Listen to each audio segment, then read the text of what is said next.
हिंसा में बड़ी अपडेट सामने आ रही है। गृह मंत्रालय की टीम ले पहुंच चुकी है। कल हुई हिंसा की जांच के लिए ये टीम ले पहुंची है। हिंसा के बाद नुकसान का लगातार जायजा लिया जाएगा और लेह में अधिकारियों से मुलाकात भी इस टीम के द्वारा की जाएगी। आखिरकार देखा जाएगा कि क्या, किस तरीके से, क्यों, क्या बड़े कारण रहे हिंसा भड़कने के। क्योंकि सोनम वांगचुक वो पर्यावरण नेता है और हमेशा उनकी तरफ से आंदोलन किए गए हैं, लेकिन अहिंसा का रास्ता अपनाते हुए, गांधी जी के रास्ता अपनाते हुए उनकी तरफ से आंदोलन किए गए। लेकिन ऐसा क्या हुआ, बताया यह भी जा रहा है कि दो वहां पर लोग, सामाजिक कार्यकर्ता उम्रदराज बैठे थे, उनकी तबियत बिगड़ी। कई दिनों से 10 सितंबर से ये बैठे थे अनशन पर और उनकी तबियत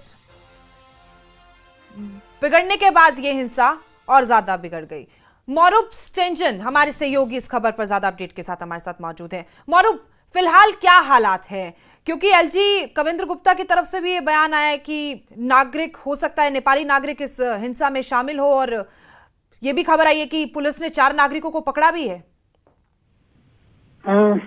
जी हाँ, मैं आपको बता दूं, आज की स्थिति की बात करें तो आज माहौल ठीक है, लेकिन सिक्योरिटी की तरफ से काफी सख्ती किया जा रहा है। जो कर्फ्यू जैसे स्थिति है लद्दाख में, और आने जाने वाले सबसे पूछताछ कर रहे हैं। पूछताछ करने के बाद ही छोड़ा जा रहा, तो जो सड़कों पर इक्का दुक्का ही गाड़ी नजर आ रहा है, जिसमें जो लोग हॉस्पिटल की ओर जा रहे हैं या किसी टूरिस्ट को इधर उधर छोड़ने जा रहे हैं, वही इक्का दुक्का ही मिलने यही सड़क पर चलने वाला मिल रहा है। और आपको बता दूं, जो गिरफ्तारी की बात करें तो इसमें काफी यूथ को रिटेन किया गया। आप ये जांच का विषय होगा, इसमें कितना लोकल से नॉन लोकल से।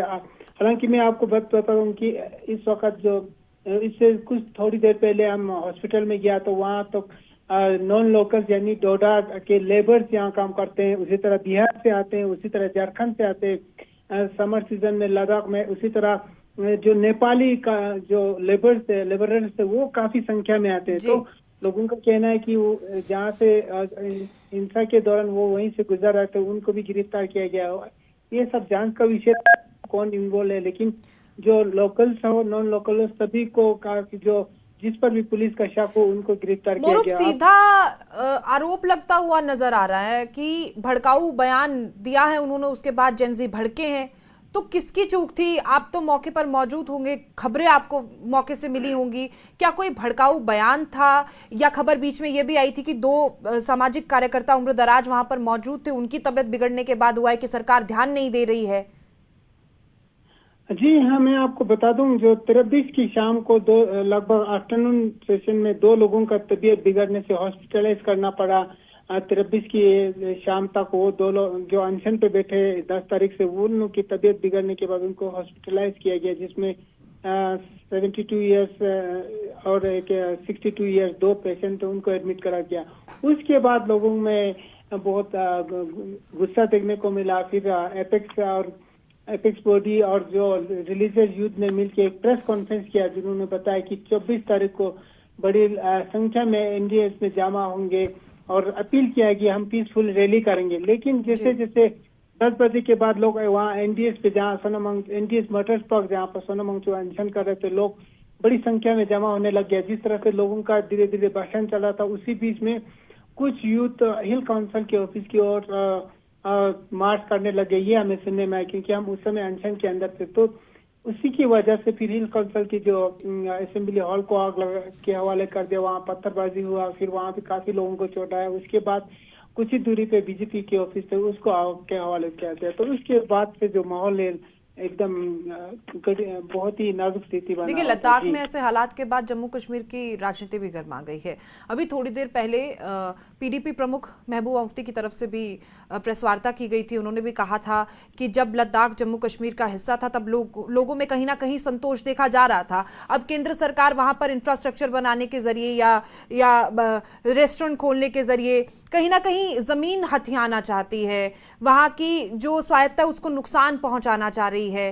तो आप मानते हैं कि यूटी बनना, क्योंकि 1989 में मांग की गई थी कि लद्दाख को यूटी बना दिया जाए, उस वक्त उसे लेकर आंदोलन किया गया था, उस वक्त भी 3 लोगों की मौत हुई थी, और आज इसे पूर्ण राज्य दर्जा देने की मांग की जा रही है।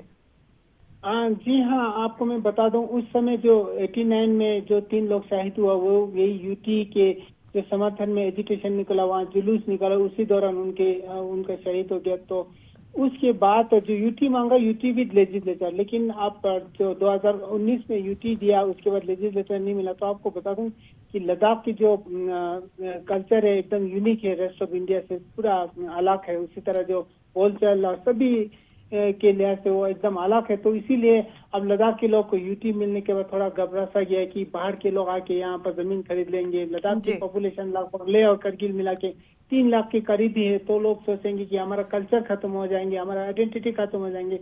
इसीलिए उन्होंने 6 शेड्यूल शुरू में मांगा था। उसके बाद 6 शेड्यूल अकेला भी काम नहीं चलेगा लद्दाख के सेफ गार्ड के लिए, उसके लिए स्टेट भी जरूरी है। तो ये 4 बिंदु लेके एपेक्स और केडीए फॉर्म हुआ। उसके बाद से ये जो मांग करते आ रहा है सेंट्रल गवर्नमेंट के साथ, काफी दौर का टॉक भी राउंड हो चुका था। अगले होने वाले जो 6 तारीख अक्टूबर का भी टॉक रखा गया। तो इसी बीच में जो अनशन शुरू हुआ 10 तारीख से, उसके बाद से जो लद्दाख का माहौल है ऐसे सिचुएशन में पहुंच गया। जी बहुत बहुत शुक्रिया मौरूफ आपकी जानकारी के लिए। तो देखिए जाहिर सी बात है, इलाका बेहद छोटा है, एक ही लोकसभा सीट है यहाँ पर, और जैसा कि हमारे सहयोगी ने भी बताया, हम भी जानते हैं कि बहुत कम लोग वहाँ पर है, 2.5-3 लाख के आसपास ही। ऐसे में उन्हें डर है, खतरा है कि उनकी संस्कृति को नुकसान ना पहुँचे, और छठी अनुसूची भी बेहद अहम है, कुछ राज्यों को मिली है, और ऐसे में वो छठी अनुसूची में जाने की मांग कर रहे हैं, पूर्ण राज्य के दर्जे की मांग की जा रही है, जिसके बाद जेंजी भड़के और ये हालात लद्दाख में हुए।